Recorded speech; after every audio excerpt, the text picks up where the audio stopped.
नमस्कार, अपराध र अपराधी विरुद्धको खबरदारी यो हो क्राइम स्टोरी। स्वागत छ, म रमेश दमला। पैसा, त्यही पैसाले मान्छेको चैन हराम गरेको छ।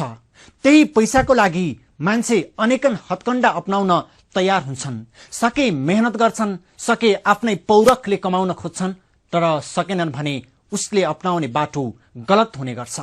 अपराधिक बाटो मान्छेले पैसा कमाउने अर्को बाटो हो, सकारात्मक भन्दा नकारात्मक बाटो। आपराधिक यात्राबाट भए पनि मान्छे आफ्नो त्यो पैसा कमाउने महत्वाकांक्षा पूरा गर्ने कोसिस गर्छ। चोरी, डकैती, हत्या, लुटपाट, अनेकन आपराधिक गतिविधिको अन्तिम उद्देश्य त्यही हुने गर्छ, पैसा नै। तर हिजो आज त मान्छेहरू यस्तोको पनि तस्करी गर्छन् कि त्यो कल्पना गर्न पनि गाह्रो हुने गरेको छ। तस्करी त्यो चीजको जसले शरीरलाई बचाइराखेको छ, तस्करी त्यो चीजको, त्यो अंगको जसले तपाई हाम्रो शरीर बाँच्नमा सबैभन्दा महत्वपूर्ण भूमिका खेलेको छ। तर त्यही अंगको यहाँ व्यापार हुन्छ, तस्करी हुन्छ, गिरोह त्यसैबाट पैसा कमाउन लालायत हुने गरेछ। त्यो अंग अर्थात मृगौला। मृगौलाले तपाई हाम्रो शरीरलाई बचाइराखेको छ। शरीर बचाउने त्यही अंगको तस्करी गर्न यहाँ यस्ता गिरोह समेत सक्रिय छन् जसले थुप्रै नेपालीलाई विदेश लगेर आफ्नो मृगौला बेच्न बाध्य बनाइसकेका छन्।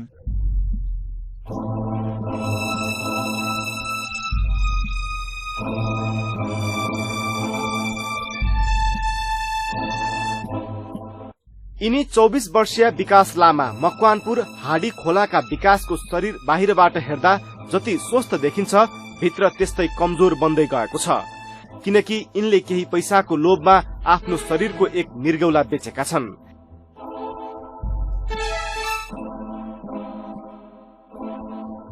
यिनले करिब 1 वर्ष अगाडि भारत पुगेर 1,50,000 मा आफ्नो एउटा मृगौला बेचेका हुन्।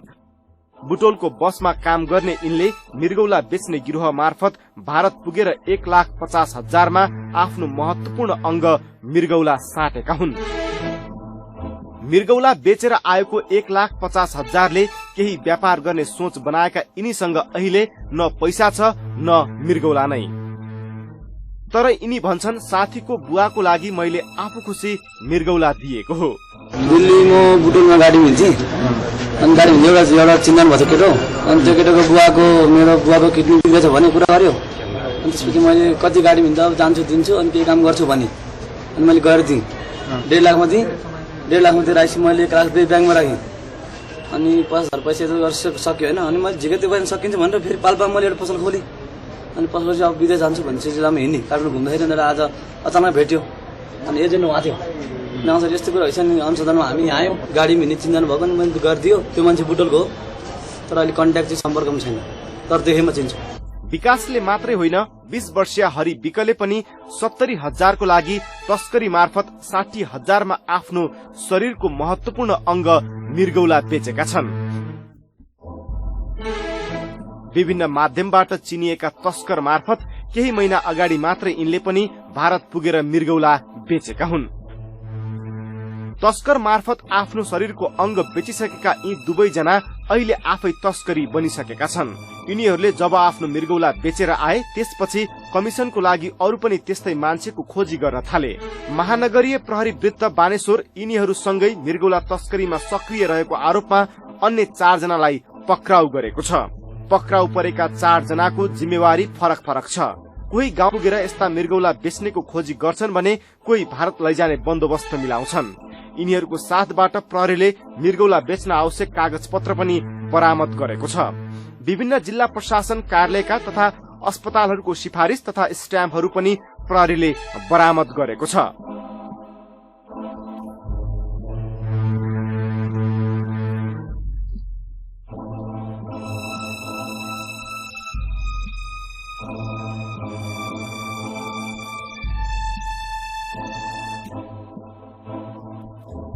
हामीलाई एउटा विशेष सुराग प्राप्त भयो।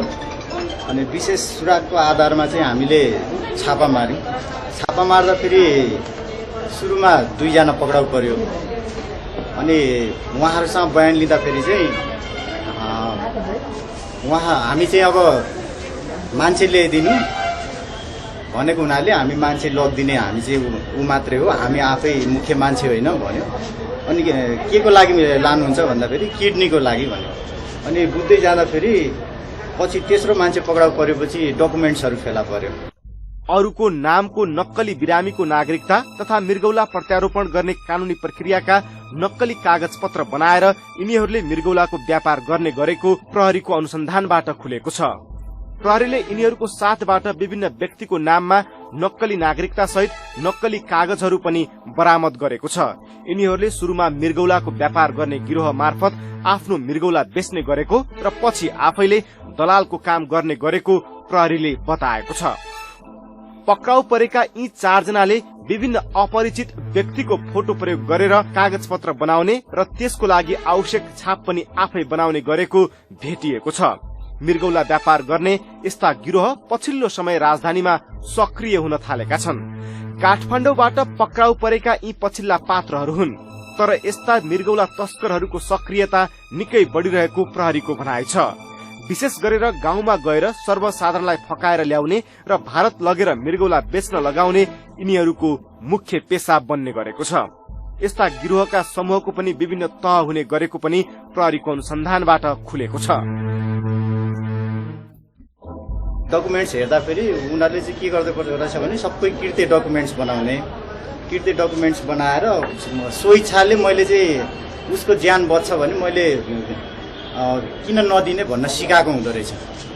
जस्तै अघि एउटा उसले भनिरहेको थियो, मैले सो इच्छाले दिएको उसको ज्यान बच्छ भने एउटा किडनीले मेरो काम गरिहाल्छ, एउटा किडनी दिँदा उसको ज्यान बच्छ भनेर मैले दिएको हुँ भनेर सिकाएको हुँदो रहेछ।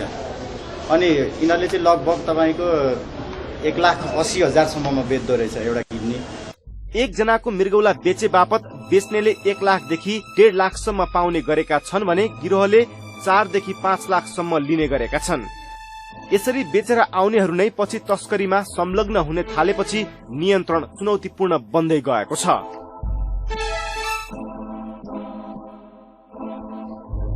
थुप्रै माफियाहरू, थुप्रै गिरोहहरू नेपालमा मृगौला तस्करीका लागि सक्रिय भइरहेका छन्। गाउँ गाउँमा पुग्छन्, सोझा साझा नेपालीलाई फकाउँछन्, पैसाको प्रलोभन दिन्छन् र त्यो महत्वपूर्ण अंग मृगौला बेच्न बाध्य बनाउँछन्। सीमा पारी लाएर बेचिन्छ ती मृगौलाहरू, भारत पुर्याइन्छ मृगौला बेच्न गाउँ गाउँका नेपालीहरूलाई। आखिर तपाईको मृगौला बेच्न ती अपराधीहरूले कस्ता हत्कण्डा अपनाउँछन् र तपाईलाई कस्ता प्रलोभन देखाउँछौ ब्रेक पछि।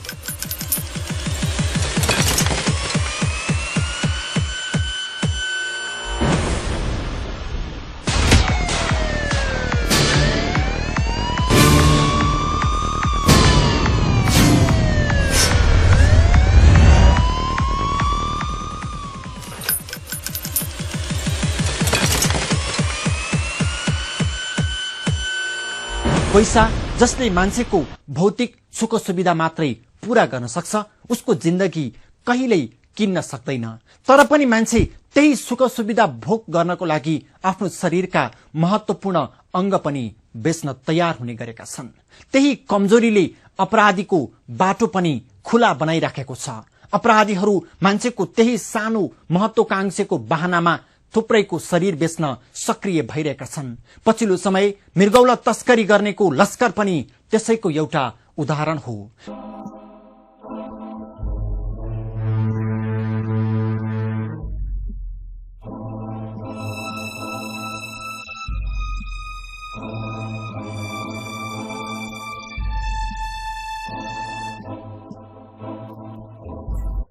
यो सबिका थापाको नामको नागरिकता, यो नागरिकता भक्तपुरबाट जारी भएको छ। यसमा जिल्ला प्रशासन कार्यालय भक्तपुरका सहायक जिल्ला प्रमुखको हस्ताक्षर पनि छ, तर नक्कली। किनकि यो मृगौला तस्करीहरूले बनाएको नक्कली नागरिकताको प्रमाण पत्र हो।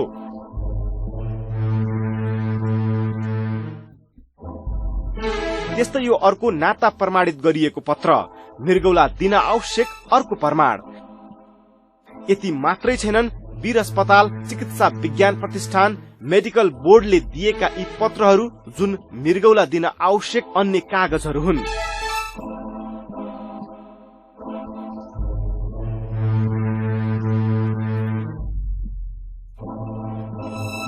यति मात्रै छैन, परराष्ट्र मन्त्रालयले विदेशमा गएर मृगौला दिन अनुमति पनि दिएको छ। यी सबै कागजपत्र मृगौला दिन आवश्यक कानूनी प्रक्रियाका कागजहरू हुन्, तर सबै नक्कली। महानगरीय प्रहरी वृत्त बानेश्वरले पक्राउ गरेका 6 जना मृगौला तस्करहरूबाट बरामद भएका यी सबै कागजहरू नक्कली हुन्। यस्ता तस्करहरूले आफ्नो मृगौला दिनुभन्दा पहिले यस्ता नक्कली कागजहरू बनाउने गर्छन्। विशेष गरेर मृगौला दिन चाहनेहरूले सुरुमा कसलाई दिने भन्ने यकिन गर्नु पर्दछ। विशेष गरेर श्रीमान श्रीमती तथा छोराछोरी र आमा बाबु बीचमा मात्रै मृगौला प्रत्यारोपण गर्न सकिने कानूनी व्यवस्था छ। तर त्यही नाता प्रमाणित गर्ने आधिकारिक प्रमाणहरू आवश्यक पर्छ। यी त्यस्तै कागजहरू हुन् जुन मृगौला प्रत्यारोपणको लागि कानूनी प्रक्रिया पूरा गर्न आवश्यक पर्छ, तर सबै नक्कली। यो एउटा त्यस्तै प्रमाण, यसमा एक युवतीको फोटो टाँसिएको छ। यसमा यी युवतीलाई यिनको श्रीमानले मृगौला दिन लागेको बताइएको छ। त्यसको लागि आवश्यक सबै कागजपत्र यसमा छन्, तर यो फोटो अनि कागजपत्र सबै नक्कली हुन्। 14वटा रबर स्टाम्पहरू छ। यसमा तपाईको पर्यटन मन्त्रालयको सिडिओ कार्यालय प्रमुख जिल्ला अधिकारीको अनि विभिन्न हस्पिटलहरूको तपाईको छाप छ। यो छाप चाहिँ यही छापहरू हो है। यो हामीले यो जुन छाप छ, अनि तपाईको यहाँ जति पनि यो कलमहरू छ, यिनीहरू यतिसम्म गर्दो रहेछ तपाईको कुन जिल्लामा कुन जिल्ला के अरे सिडिओले कुन कलरको इङ्क चलाउँछ त्यतिसम्म यिनीहरूसँग अप टु डेट छ तिनीहरू। यो नै मृगौला तस्करी गर्ने शैली हो जुन यी तस्करहरूले प्रयोग गरिरहेका छन्। मृगौला तस्करीको बाटो पनि निकै कठिन छ, तर यी तस्करहरूले त्यो बाटो निकै सहज बनाएका छन्। यिनीहरू पहिले विभिन्न गिरोह मार्फत आफ्नो मृगौला बेचेर आउँछन्, त्यसपछि आफै तस्करी सुरु गर्छन्। गाउँमा गएर विभिन्न सोझा साझा व्यक्तिहरूलाई फकाउने, पैसाको प्रलोभन दिने, उनीहरूलाई भारत लगेर मृगौला बेचाउने गर्छन्। त्यस्ता दलालले 25 देखि 30 हजारसम्म कमिसन पाउने गरेको प्रहरीको अनुसन्धानबाट खुलेको छ। जसले किडनी बेचेर आयो उसले यहाँ आएर फेरि एजेन्टको काम गर्ने, उसले चाहिँ अर्को व्यक्ति खोज्ने, अर्को व्यक्ति लाने, अनि अर्को व्यक्ति लगेपछि उसले चाहिँ 25 हजारसम्म 30 हजारसम्म कमिसन पाउँदो रहेछ। अनि यहाँ जस्तै अहिले देख्नुभयो 2 जनाको किडनी बेचेको मान्छे पनि यहाँ थियो। उनीहरूले चाहिँ के गरे त, अब अरू मान्छे खोजेर पठाउने, खोजेर मुख्य मान्छेलाई दिने, अनि मुख्य मान्छेले चाहिँ दिल्ली पुर्याउने, दिल्ली लगेर अनि बेच्दो रहेछ। उनीहरूले चाहिँ कमिसन पाउँदो रहेछ। विभिन्न सरकारी कार्यालयका कागजपत्रदेखि नागरिकतासम्म नक्कली बनाउन सक्ने यस्ता गिरोहको सक्रियताले थुप्रै साधारण नागरिकहरू पीडित भइसकेका छन्। नेपालमा मृगौला प्रत्यारोपण हुँदैन, त्यसैले यिनीहरूले सबैलाई भारत पुर्याउने गर्छन्। भारतमा पनि बिरामी भएको तथा नाता प्रमाणित भएका प्रमाणहरू आवश्यक पर्छ। यिनीहरूले यो डकुमेन्ट्स बनाउनुको कारण चाहिँ के रहेछ भने, भोलि पीडितले आएर काहीँ उजुरी गरिहाल्यो भने यो चाहिँ मेरो सोही इच्छाले, मेरो श्रीमती उसको श्रीमती हो, उसले अहिले चाहिँ के अरे हामी विरुद्ध त्यत्तिकै हामीलाई फसाउनलाई उ गरे हो भनेर उसले यो प्रमाण पेश गर्नको लागि उसले यो बनाउँदो रहेछ। मन्जुरीनामा शुद्ध बनाएको हुन्छ तपाईँले। अनि के भनेर सिकाएको हुँदो रहेछ भने, मेरो सो इच्छाले दिएको हो भनेर सिकाउँदो रहेछ तपाईँको। अब यो जस्तै अहिलेको जुन एउटा व्यक्तिले लान लागेको थियो, उसको श्रीमान बनाएर लान लागेको थियो तपाईँले, जबकि त्यो व्यक्तिले यो मान्छेलाई देखेको पनि छैन, चिनेको पनि छैन तपाईँको, त्यसरी लाँदो रहेछ। यी सबै सरकारी तथा गैर सरकारी कागजहरूमा सम्बन्धित व्यक्तिहरूको हस्ताक्षरहरू छन्। गाविसको सिफारिसदेखि नागरिकतासम्म कसरी नक्कली बनाउन सक्यो प्रहरीले पत्ता लगाउन सकिरहेको छैन। यतिसम्म कि यिनीहरूले कुन सरकारी कार्यालय वा अस्पतालका सम्बन्धित व्यक्ति वा अधिकारीले कुन कलम प्रयोग गर्छन् भन्ने समेत खोजिसकेका छन्। लामो प्रक्रिया पूरा गरे मात्रै मृगौला प्रत्यारोपण गर्न सकिने कानूनी व्यवस्था भए पनि तस्करहरूले सबैको नजर छक्काइरहेका छन्। मैले एकजना व्यक्ति बनाएँ अनि उसलाई दिएँ, मभन्दा माथिल्लो लेयरकोलाई दिएँ। माथिल्लो लेयरकोलाई दिएपछि तपाईँको उसले हुँदै लगेर त्यसपछि त्यो मान्छे किडनी बेचेर आयो। किडनी बेचेर आएपछि अब उसले एकजना मान्छे लानु पर्यो। उसले के अरे जस्तै मैले एकजना खोजेको मान्छे मेरो साथी पनि जान्छ भने उसले फेरि त्यतिखेर अर्को मान्छे लानु नपाउने। मृगौला तस्करहरूको कारण थुप्रै नेपालीहरूले आफ्नो महत्वपूर्ण अंग गुमाइरहेका छन् केही पैसाको लागि। यो अपराधको अर्को स्वरूप नियन्त्रण गर्नु निकै चुनौतीपूर्ण बन्दै गएको छ। तपाई पनि याद गर्नुहोस्, कतै तपाईको गाउँमा विभिन्न बहाना बनाएर आउने तिनै अपराधीहरूले मृगौला बेच्न अनेकन कनिका त छर्किरहेका छन्। तपाईलाई विभिन्न प्रलोभन देखाएका हुन सक्छ।